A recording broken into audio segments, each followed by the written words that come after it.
Welcome to Liv Label Free, the podcast, where you'll learn to let go of limiting labels and embrace your unique brain. As my mom says so beautifully in her song, Fear is a heavy load to carry. Which is why on this podcast, you'll learn the scientific links between neurodiversity and eating disorders, giving you a deeper understanding of how you can face your fears and become truly free. Together, you and me, we will keep putting One foot in front of the other.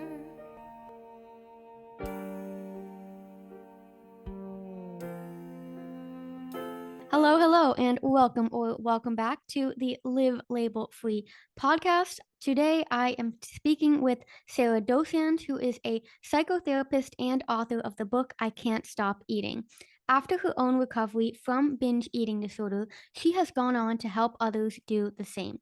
She runs therapy groups and communities for binge eating recovery, co-hosts the Life After Diets podcast, highly recommend by the way, and creates videos about how to recover from binge eating on her YouTube channel, The Binge Eating Therapist. Welcome, Sarah. I'm so excited to have you on the podcast today. Hi, Liv. I'm really glad to be here. Thanks for inviting me. Of course. Well, I always love hearing my guest stories and what brought them to where they are today and what inspired them to do the work they do today. So I'd love to just start off there. What inspired you to become the binge eating therapist? I feel like many other professionals in the recovery space probably have the similar story in that I struggled with it myself. So I was struggling with binge eating for over a decade. And through my recovery, I decided that I wanted to go on to help others. I was still struggling with binge eating, though, when I trained to become a therapist. Some people think, oh, I recovered from binge eating, and then I decided to be a therapist. I was so lost when I was in my binge eating. I felt like life was passing me by. I think I was looking for some kind of meaning and purpose. And so I decided to train as a therapist. But I didn't know when I was training that I was going to end up specializing in binge eating. I think to the back of my head, I thought if I ever recover, maybe I'll go into this field, but it wasn't necessarily my intention in becoming a therapist. I was a bit nervous to work with food, disordered eating to begin with. So I started, I thought, this is where I want to be. I love that so much, and that totally reminds me of one of my favorite phrases, which is your mess will become your message, because it deeply resonates with me. Like I started my kind of trying to help others and spread my message and say, it's helpful to do this when I was still struggling as well, and that word meaning and purpose really stands out to me because I think when we have our own struggles, we know firsthand how hard that must feel, and we can understand others struggling with the same thing. And I think because deep down we have this desire and this yearning to help other people, I think that's almost what creates this calling to help the very people struggling with the same problem, is because you have this such deep understanding of that specific problem, that you can really feel others' pain points because you're experiencing the same thing. So I think it's so beautiful how you've turned your struggle into really inspiring and helping others. Because I mean, I've listened to almost all your podcast episodes, watched all your YouTube videos, and the value you give, it's so radically different from what I see in so many other kind of binge eating content. And I think that's the content we need, and it gives others permission. Like you're not broken. It's just this biological mechanism, and the practical tips you give to deal with it, I just think it's so amazing. So really, I really admire you, and I'm just honored to have you on my podcast. So thank you again. So yeah, kind of with all that said, how do you believe that labels and diet culture influences binge eating and played into your own struggles?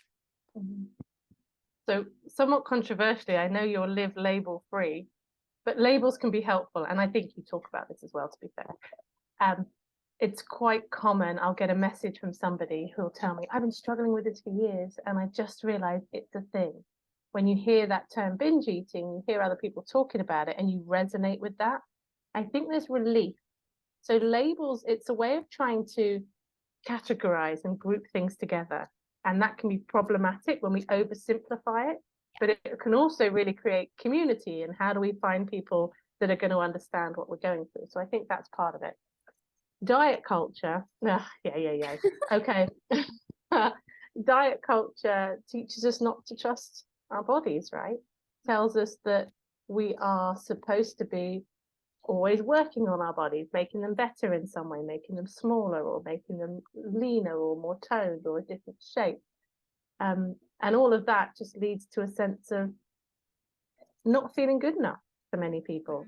And I think for those who've never struggled with something like body image, I think it can seem on the surface, it can seem like a superficial, shallow concern. But when you get into it, people will feel guilty about that. I don't understand why I put so much weight on the shape of my body. And when we start peeling back the layers, it comes back to it's been associated with approval and belonging. And often it's about safety. When you really look underneath, I don't think many things in life are really superficial when you start peeling back the layers. But, you know, I'm a therapist, so I'm always going to be looking for deeper meaning. So yeah, I think that surrounding of diet culture, the sense we're not supposed to trust our bodies, we're supposed to be able to somehow figure out with our thinking minds what we should be eating. And anytime we have urges or desires for something different or something more, there's all the judgment that comes in. So that's the other part of diet culture, the moralization of food, which then leads to, when your self-esteem is hooked on it, it then leads to, oh, I eat quote unquote bad foods. That means I'm bad for eating bad foods. And so it was part of my work and my recovery was separating that. So some people, they go into recovery from binge eating and their binge eating just stops. But I would say for the first year or two of recovery, there was still sporadic binging. And I had to take the morality out of that and go, it's okay if I occasionally binge. I just want to understand it.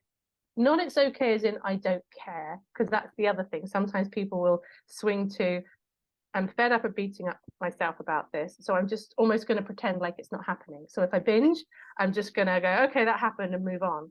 And there was this middle ground. I'm sure you talk about middle ground all the time because the polarizing thinking that's often around disordered eating. There's this middle ground of going, okay, I binged again. I don't feel comfortable about that. I feel disappointed, but I'm okay. I might have binged, that might not feel okay, but I'm okay. So no matter what I do, it doesn't impact how I feel about myself. And then there's an opportunity to reflect and try and understand what was going on, what might have triggered the binge, what's the lead up to the binge. Because people will either panic and try and control, or they'll try and pretend it didn't happen and move on. That's the black and white response to a binge. Yeah. There's a middle ground of acceptance. And that was a lot of the work that I did and the work that I do with my clients and community. Yeah, I honestly just love there's so much that you just said that I was like, this that I want to unpack. Starting with what you said about the labels, like, and when I say, I actually have a sentence in my memoir coming up that's when I talk about my autism discovery, and then I have like in italics like, but Livia, isn't autism a label? Like you're Liv Label free.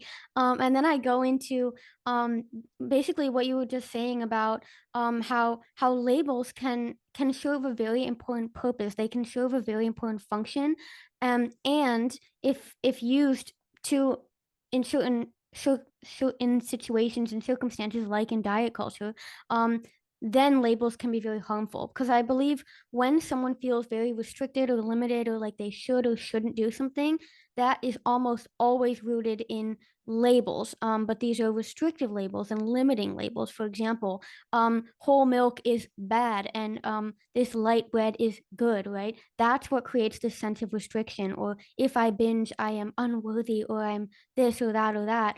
And that kind of ties back and to this idea of middle ground. Like it's this concept of having labels in your life and becoming aware of which labels are actually helping me and serving a purpose. Like I am binge eating, and then being able to label, like, I remember you had a post on Instagram of like your different types of binges, like being able to, I guess, identify that or become aware of, maybe something happened, or maybe I didn't eat enough yesterday and which caused me to binge today, like labeling that and being able to recognize that is super helpful because you can learn from that. And indeed, like you said, some people want to pretend it never happened, but if you just wipe it away and don't take time to reflect on what triggered this or what caused this, it'll inevitably happen again because you're not taking from this experience and applying that new knowledge to the future.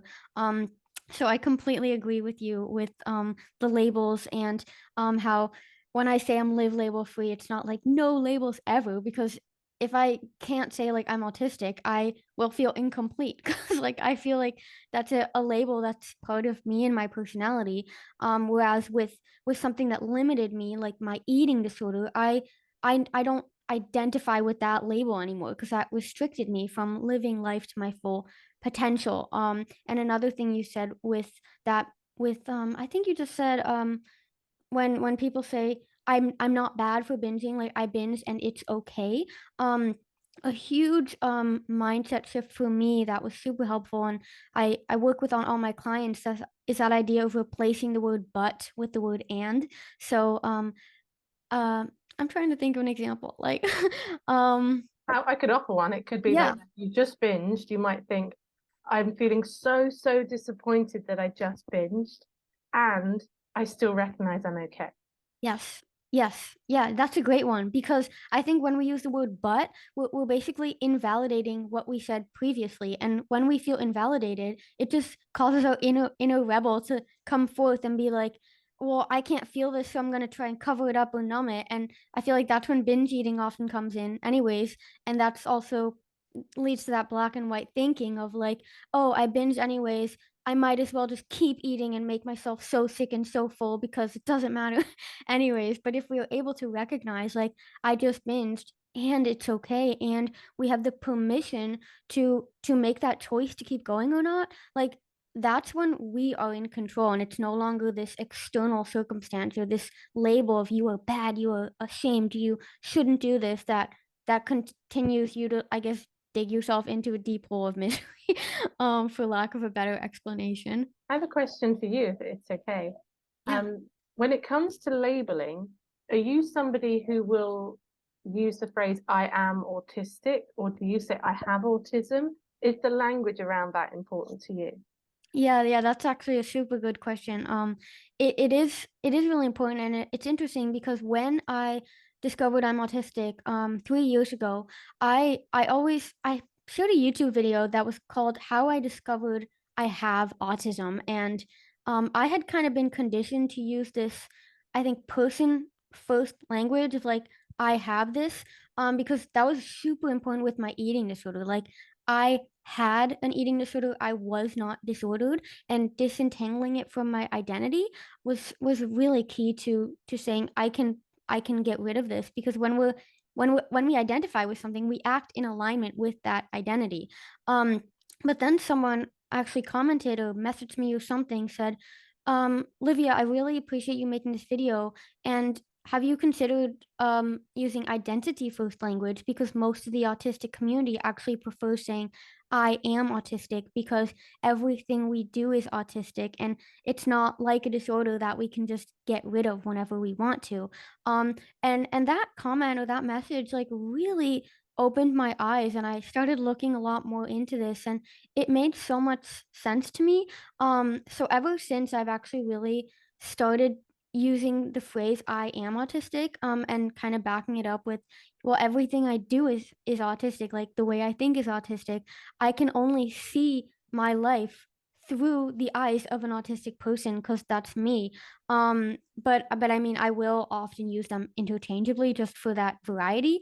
Um, but I think it really is about that identity. And when it comes to labels, like it's similar when people say like I am gay or I am queer. They don't say I have gayness or I have queerness, right? Because they identify with that. Whereas if it's a label that limits you, such as an eating disorder or some other illness, say I have. People don't say I am cancerous. They say I have cancer, because they don't want to identify with that thing. So I hope that answers your question. Yeah, no, that's really interesting because I guess with something like binge eating, people are wanting to not be that. So Right. there's a separation from that. So to say, I'm struggling with binge eating rather than I am a binge eater, there's Yeah. benefit. But yeah, from an identity perspective, yes, if this is part of your identity, then and you want to own it as your part of your identity, then Yeah. yeah, you need to person first language. Yeah, interesting. Yeah. Yeah. Okay. Oh, great. Well, with that said, I want to transition to the next question, which I think is gonna be really like the central pillar, I feel like, of this whole conversation because a lot majority of my audience struggles with recognizing physical hunger cues, which often leads to binge eating or overeating or eating past fullness or anything like that. And it's always I'm not restricting, right? I'm eating. But that leads me to the question of how can mental restriction lead to binge eating? Because I feel like this is a type of restriction that is often overlooked. Mhm. So imagine that you were going to give a big presentation tomorrow, Liv, in front of 300 people. You're going to go and talk about your new books coming out. You could be thinking about that today and feel nervous, right? You might get butterflies in your stomach. Your biology is responding to anticipation of, because you're not in that moment yet. Right. And I think it can be the same with food. If you're saying to yourself, okay, tomorrow I'm only going to eat this, this, and this, or I'm going to restrict, I'm going to cut out these foods, your body can respond, your biology can respond in anticipation of that because it's anticipating famine in effect. Right. And I think we have the primal parts of our brain and our body, they're always eavesdropping on our thoughts to Yes. try and figure out what's happening, what's going to be the case. Because there have been times when I've been in a conflict with myself about eating a particular food, and the more I'm in a conflict with myself, the more the desire for that food increases. Mhm. And then there were occasions when I started giving myself permission, when I was able to realize, oh, I don't actually want this food right now. And that was shocking to me because I just thought my switches were all broken. Yeah. I was just in this obsessive cycle with food. It was always going to be this way. I just wanted food too much because there was something wrong with me and Right. I had no self-control. So I think that's a big part of how I might think of that. And to really honor the fact that mental hunger is still hunger. And when we think about food, when we anticipate eating food, our bodies produce ghrelin in anticipation of that. Right. So our bodies get ready to receive food. So even thinking about food can trigger that physical hunger, Yeah. like those signals to eat, which can be incredibly confusing when you feel like you've eaten a lot. I also think that the brain, it knows how much food you've eaten over a long period of time. Like Yeah. it's monitoring that, and you can't fool it. You can't fool it. You can fool the stomach for a little bit by filling yourself up on, more voluminous, lower calorie foods, but the brain knows. And what often happens, particularly with people struggling with compulsive eating, is if they don't feel hungry, they don't want to eat Mhm. because they're worried that they're going to be out of control. They feel like I have so many times when I'm overeating that I need to make the most out of when I'm not hungry. Right. So I see that a lot with delayed eating throughout the day. Yeah. People not trying to skip breakfast or just trying to eat a lot less throughout the day. And then they'll have maybe a substantial dinner and they'll say, and I'm hungry after dinner and I don't know why, because I'm feeling full and I've had this substantial dinner. Right. We're not looking at the long overall picture.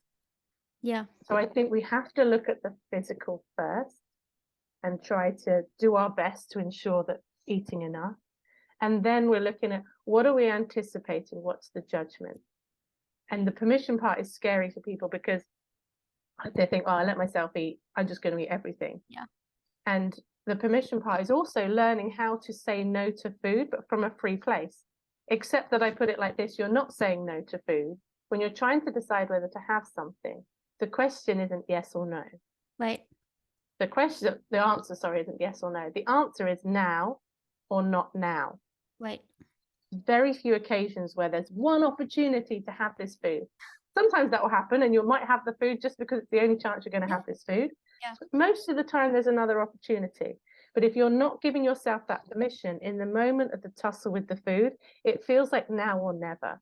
And Yes. that's going to trigger off more mental hunger. Yes. Yes. That phrase of now or never, that's that biological in our brainstem, right? The most primal part of our brain. That's like, if it's now or never, well, now, right? Because otherwise we feel that famine.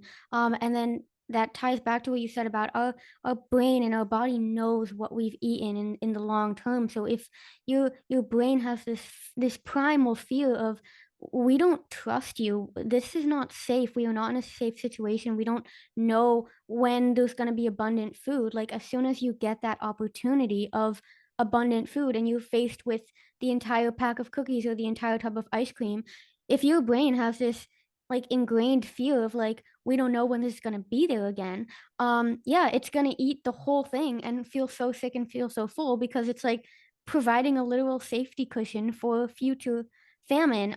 And something my clients often ask me, and I'm sure this is something that happens with you as well, is like, but logically I know that there's no famine. Like logically I know I can buy as many tubs of Ben and Jerry's as I want tomorrow and the next day. And I think that this just really has to do with that primal part of our brain that's being activated. Because when our brainstem perceives famine, perceives that food scarcity, it's not going to communicate with the logical part of our brain, because it's not logical mechanisms that are activated. And I think it's the same when someone is very very malnourished and they're just not eating enough food. Their brainstem is almost in hyper arousal mode over their logical thinking brain, and that's why logical thinking often goes out the window, because your primal, that primal part of your brain is like, we need to ensure our survival right now, and if that's eating all the food right now, that's what we're gonna do. So I think it's really really important to recognize what you said about how that anticipation and saying like I can't have this. Well, you answer if it's either yes or no or now or later. I think that's such an important shift to make. Because when you say, "Do I want it now or do I want it later?" You're telling yourself like it's always gonna be there. And I don't have to fear that there's another famine right around the corner. So yeah, thank you so much for sharing that. And I loved that you started it off with the kind of example that's completely separate from food. Is like, imagine you have to give a huge talk tomorrow, and you're like anticipating it, and you get physical feelings like butterflies in your stomach, or you heart palpitations or a headache because your body's like, this is coming. That fear response like already activating. So in order to prevent that fear response, you need to almost prove to your body and mind like it's safe, you are safe. And of course there are many strategies to help with that, which I'm sure both of us work on. But kind of bring it back a notch. What are some examples of mental restriction? Just so that people can get some maybe insight on ways that they might be restricting that they might not even be aware of. That's often the rules. I think mental restriction shows up as rules and shoulds. Yes. So some people might not necessarily relate to the idea of rules, but shoulds. So one that I might have felt uneasy about was, so I would binge on sweet foods. Mm-hmm. So it wasn't a clear line, but it would be things like, well, if I had some cake or chocolate already that day, I really shouldn't be having it again. So Yes. it's these kind of slightly sneaky ways that it comes in. Or if I'm not feeling hungry, then I shouldn't be eating. I think that is a big one, Mm-hmm. because quite often if you have disordered eating and everything is a bit dysregulated and a bit chaotic, if you've got a brain or something that's feeling quite dysregulated, if you're saying to yourself you should only eat when you're hungry, quite often by the time hunger has arrived, it's too high to be Right. properly satisfied. So you can feel full, but your satiation dials are turned down. And I think that is the most triggering state, when you feel dysregulated around food, to feel full and to feel like you still need more, because that stresses the brain out and all the beliefs around that. So mental hunger, it shows up a lot, yeah, exactly, and how we're thinking and how we're judging. Judgments is how it shows up too. But also, I think let's respect mental hunger, because it is still a type of hunger. Uh-huh. And for some people, food has a more emotional kind of purpose in Right. their life. So when we're talking about hunger, we have hunger for food, but a lot of our needs also can show up as hunger. So we might be hungry for connection, we might be hungry for stimulation. So sometimes if you know that you are eating enough, the question, and you've been looking at the judgments as well, the question might be, what am I hungry for? Are there other needs that I'm trying to meet through food that Mm-hmm. food can't do? So one of the ways I invite people to think about that is if they're having this urge for a food that they think might be emotional as opposed to restriction Mm-hmm. based, is to ask the question, what is it I'm believing this food is going to give me? Yes. Yeah. And that can be illuminating in the moment, because in the moment you don't know. In the moment it's just fixated on the food, so it feels like it's just about the food, but often there can be other things going on as well. Yeah, that's so powerful, and um especially what you said about it being labeled in the foods, like if I already had cake, I shouldn't eat chocolate. Like that's why I believe that the restriction is rooted in labels, because saying you should or shouldn't, like that's labeling your behavior as, well, if I then do eat the chocolate, if I already have the cake, then I'm bad. Even though what I found with myself personally through my own journey of restriction and then extreme hunger, and then I'm swinging to the other side and developing binge eating disorder, was that whenever I said I can't eat this or I shouldn't eat this, like that's when I would be able to eat this thing, I'd actually overeat on it, because by saying that, ties back to what we were talking about previously. By saying I shouldn't do this, you're telling your brain basically, worry about famine, worry about scarcity. And then so when you are faced with the thing, your brain's like, okay, now's our chance. Let's stock up, right? So yeah, with that kind of said, like now that we know like what are some examples of mental restriction, and recognizing it, I think that's very almost like thinking about the food. And we were talking about mental hunger, that is real hunger, and a reframe that I posted on my Instagram recently that I think is so helpful and actually helped a lot of my clients. I think that's really important, especially for my audience that is a lot of people with who are autistic or ADHD, because we literally like do not have physical hunger cues. Um and then it can make it even harder to eat, because we've been conditioned by diet culture and by society, like if you don't feel hungry, don't eat, because otherwise you are emotionally eating. And that term in and of itself, I think, is very problematic, because if food was not supposed to serve any emotional purpose, we wouldn't have like bake shops, and we wouldn't have cookbooks, and we wouldn't have restaurants. Was if food's only sole purpose was to provide us with fuel, right?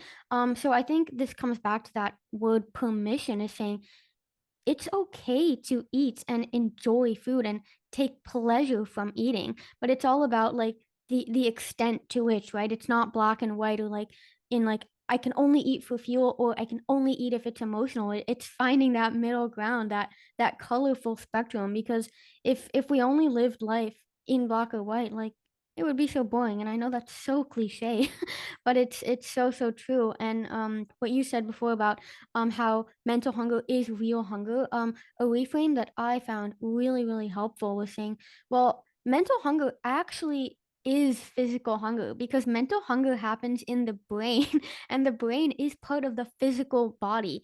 And even though that may sound kind of like woo for some people, like when I started seeing it that way, it really gave me that permission of like, oh, like I have physical hunger, but I just may feel this physical hunger in a different part of my body than other people may. Because when I know that I'm really hungry, it's I don't feel this like growling stomach. Like I don't when people describe that, like, oh, my stomach was rumbling, like I'm like, I don't even know what you're talking about, because I don't I don't experience that, but I'll experience other things. Like I will just feel very obsessive about food, and that's like a major sign for me of, okay, my body is communicating I'm hungry with me.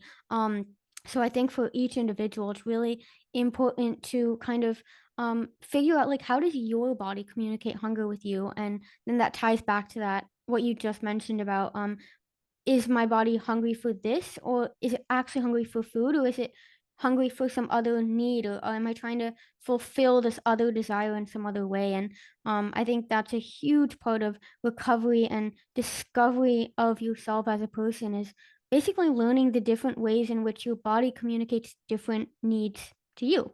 um So yeah, with all that said, what are some strategies that you feel that you've had success with your clients of of ways to implement how to feel more peaceful around food, like how to feel more safe around food and to not feel so like like I'm afraid that I'm gonna binge, so I might as well restrict because I think I'm gonna binge anyways. Like that's that huge fear. Um, and especially if one has unreliable physical hunger cues, how can they create more sense of peace around food? The first thing I would question there is, do you want to feel peaceful around food? I know that sounds obvious, but I think probably for yours and my perspective, kind of having gone through it and found a semblance of peace with food, we can say yes, it's totally worth it. But when you're in it, I don't know that when I was writing the binge eating, whether peace would have been a word that would have particularly resonated with me. I wanted control Yeah. and I wanted to lose weight and I wanted to change this unacceptable body.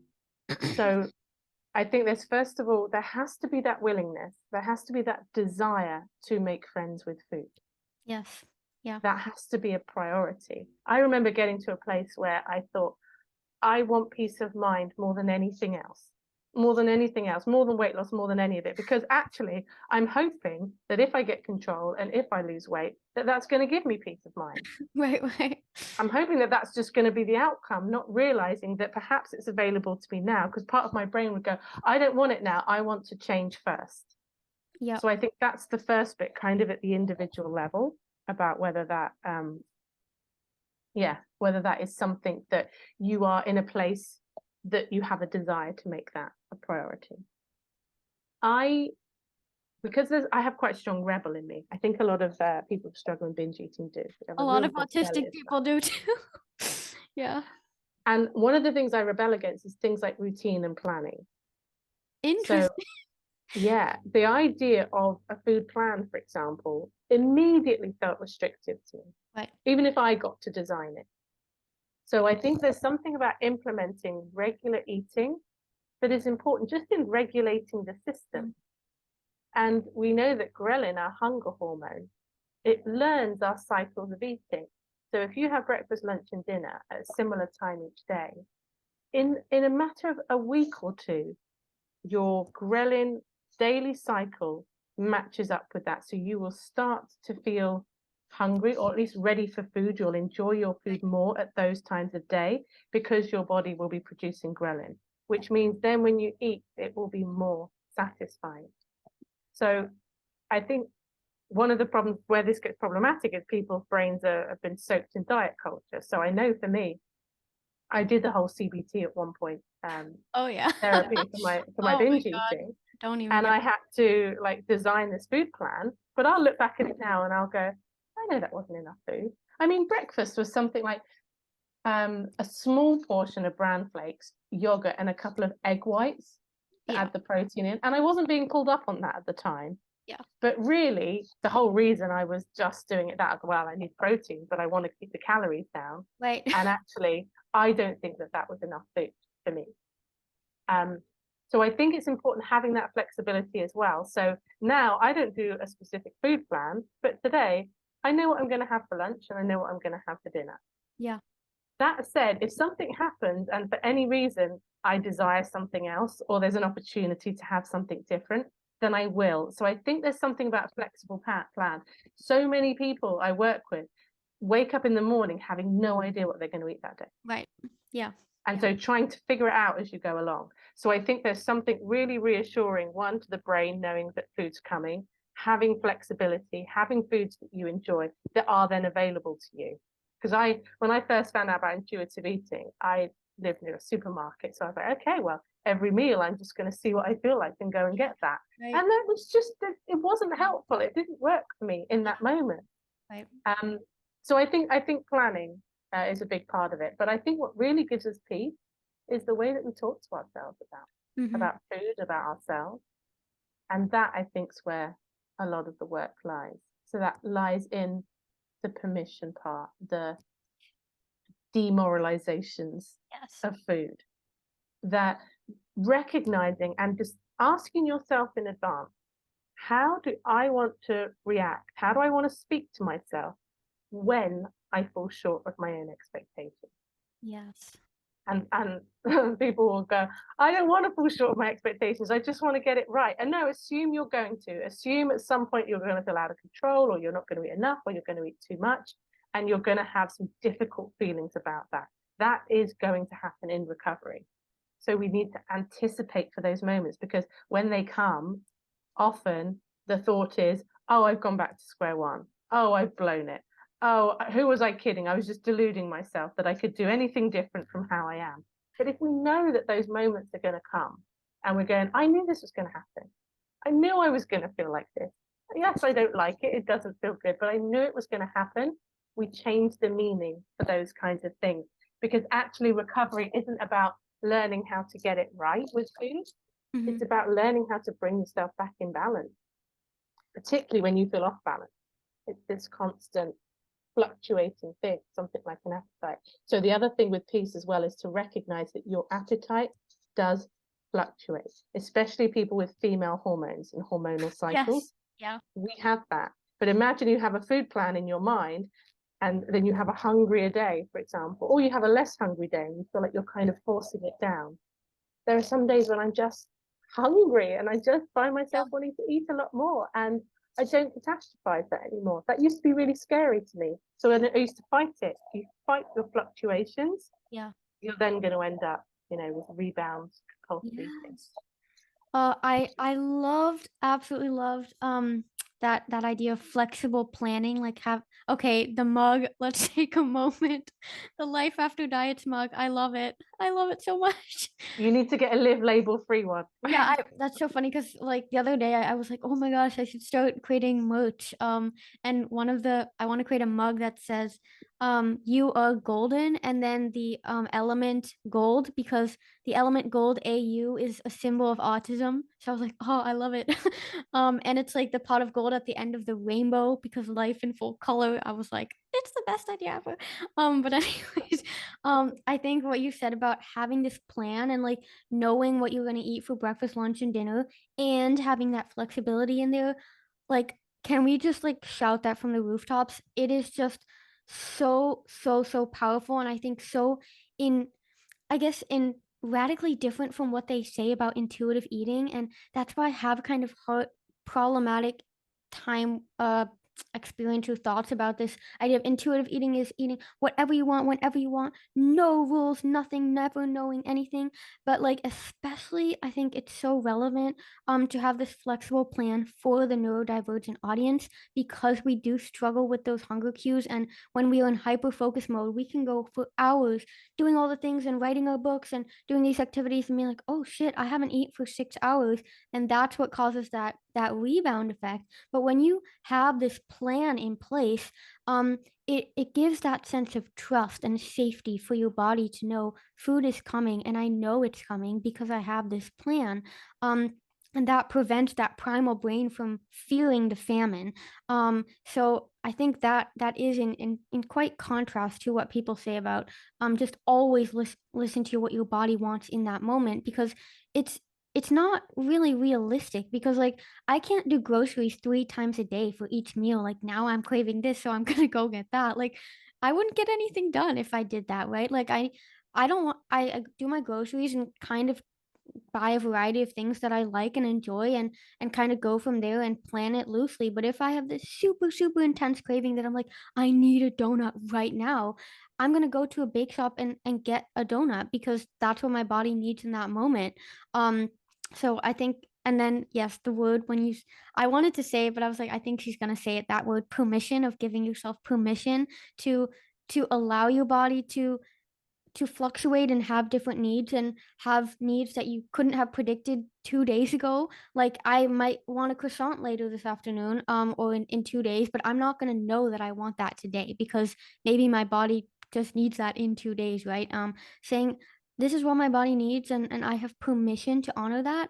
And I can trust that my body will handle it and will balance itself out.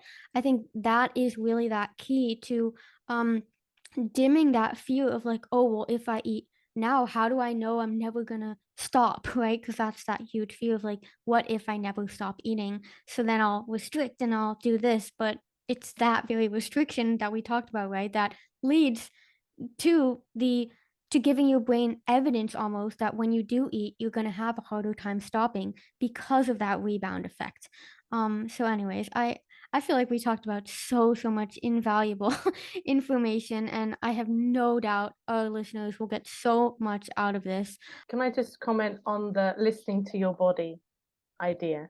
Because that gets floated around a lot. It's like, listen to what your body wants. I've also heard it said bodies don't want things like donuts. Like that would be the mind that wants that. You know, is it that are you feeding the mind? Are you feeding the body? Yeah. All of this. I think it's really challenging message because bodies don't have language. So bodies don't speak to us in language. We, using our minds, we have to interpret what might be going on in the body and what we might do about it. And how do we do that? We have to use our thinking mind, which is full of diet culture messages. Right, right. So it gets filtered through all these judgments when you're trying to listen to the body. I think it's an incredibly complex thing that sounds really oversimplified.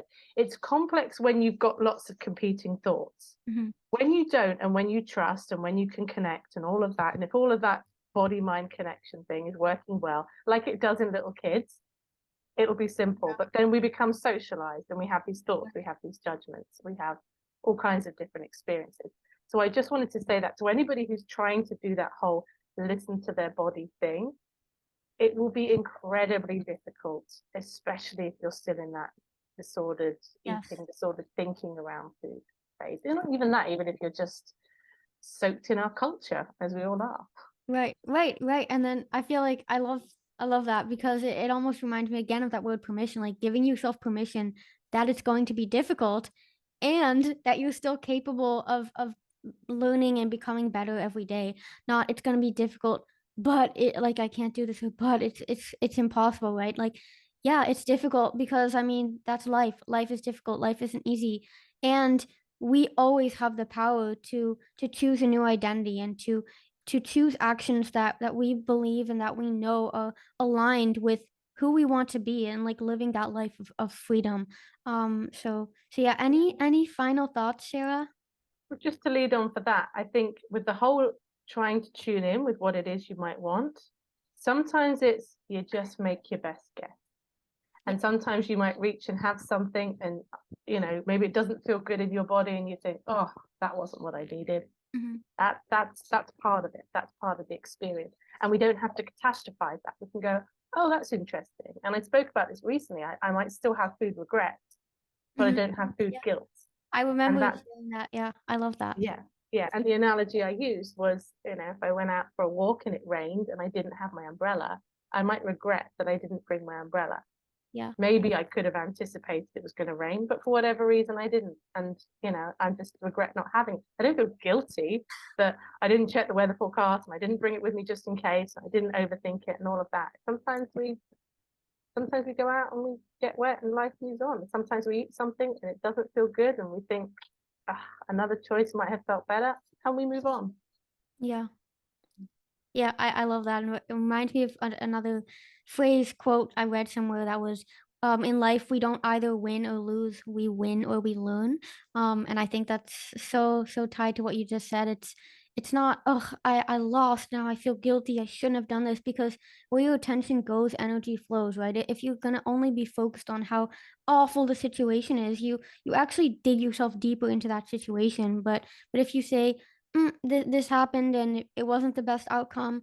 And now I know for next time, like to check the weather and to bring my umbrella with me. Or now I know for next time if I eat 5 tubs of ice cream, yeah, I don't feel very good. Like maybe I'll try another strategy next time, right? We're all lifelong learners, and I think giving ourselves permission to fuck up, for lack of a better word, and make mistakes and say, I learned from this, and next time I'm gonna be better, and I know I'm going to mess up again, and that's okay because that's gonna be another learning experience. I think that is almost that golden ticket to giving yourself that sense of peace is saying, you're never gonna know exactly what's gonna happen.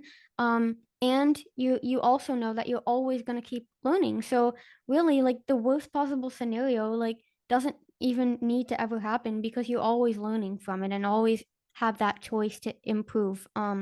So yeah, thank you so much for sharing. And I'm really excited for everyone to read your book, I Can't Stop Eating, because I loved your book so much. And you give a lot of the same analogies and metaphors that I share in my content, which I just love so much. So yeah, where can people find your book, learn more about you, get in touch with you if they want to, and yeah, kind of share where you are at. Sure. Well, I'm the Binge Eating Therapist on Instagram and YouTube, and the podcast is Life After Diets. I would say that my best content is YouTube and the podcast, because Instagram's great, but Mhm. it's real snippets. So I always Yeah, feel like I'm having to simplify things, which is great sometimes, but yeah, then people feel like frustrated because they don't know I how to agree. apply it. And my website is thebingeeatingtherapist.com. If you want to, you can message me via my website or have a look at my services that are for there. Amazing. Well, I will also leave all that information in the description or the show notes below. And I'm so excited for people to learn more about you if they haven't already. And get in touch with you if they want to work with you. Because I think you're truly amazing, and your podcast and YouTube channels is invaluable. And of course, your book, also a very let's say, revolutionary resource in this world that is infested with diet culture. So thank you so much, Sarah, for coming on the podcast. I really enjoyed talking to you. All right, bye everyone. Thank you, Liv. Just one foot in front of the other, and you'll see around the corner soon. This podcast has been recorded by your host, Liv. This podcast has been edited by my wonderful friend, Dharma, and the beautiful song, One Foot in Front of the Other, that you are now listening to was written and recorded by my beautiful mom, Louise Alexandra. I am so grateful for my team and everyone who supports Liv Label Free. Together, we are always stronger.